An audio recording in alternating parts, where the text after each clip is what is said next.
How will the upcoming election affect real estate? Hey friends, the 2024 presidential election is coming up fast, and I know you might be wondering how it could affect real estate. This year's already been pretty wild, and now with an election on the way, you might be asking yourself, what will happen to the housing market? Even if people aren't talking about it, they're probably thinking about it. Real estate's been such a big topic in this election, so let's talk about what might happen to home buying and selling. Hey friends, I'm Holly Smith with the Cherry Tree Realty team of Keller Williams in Georgia. Thanks for joining us today. Will home sales slow down? Yes, but only for a little bit. So first, let's talk about home sales. Usually in the fall, home sales slow down after a busy spring and summer. But does the election make this slowdown worse? So Allie Wolf, who's the chief economist at Zonda, says that during an election year, November, yes, it's usually slower than normal.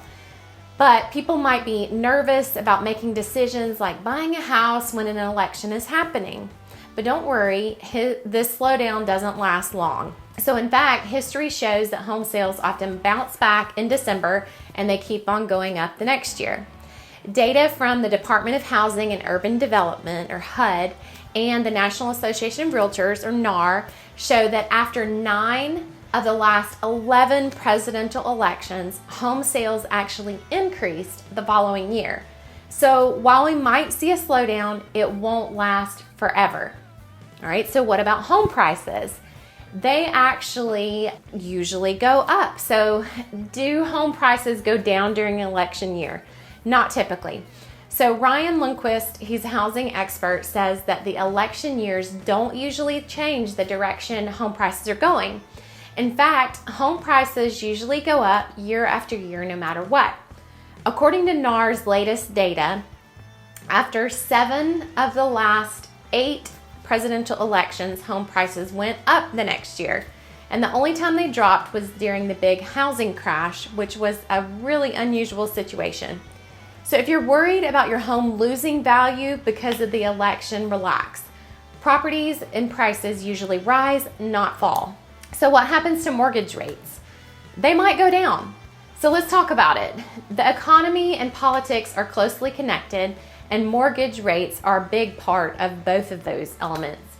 Looking back at the last 11 presidential election years, data from Freddie Mac shows that mortgage rates dropped from July to November in 8 of them. And that's great news, right? So most experts think that mortgage rates will continue to go down a bit for the rest of the year. If they're right, this will make buying a home a little more affordable for a lot of people. If you've got a high interest rate on your home loan, reach out to your local lender to find out when is a good time to refinance. You typically want to wait until you can save at least 1% of interest, or around $500 to $700 per month a payment on your mortgage. What's the main thing to remember? The election might make people slow down and wait for a bit, but the effects on the housing market are usually small and they don't last long. As Lisa Sturdivant, a chief economist at Bright MLS, says, the housing market doesn't usually change much during presidential election years. So don't stress. The real estate market has a way of staying strong. Stay positive, stay informed, and message us with any questions at 678-774-9094. Y'all take care and have a great one. See ya.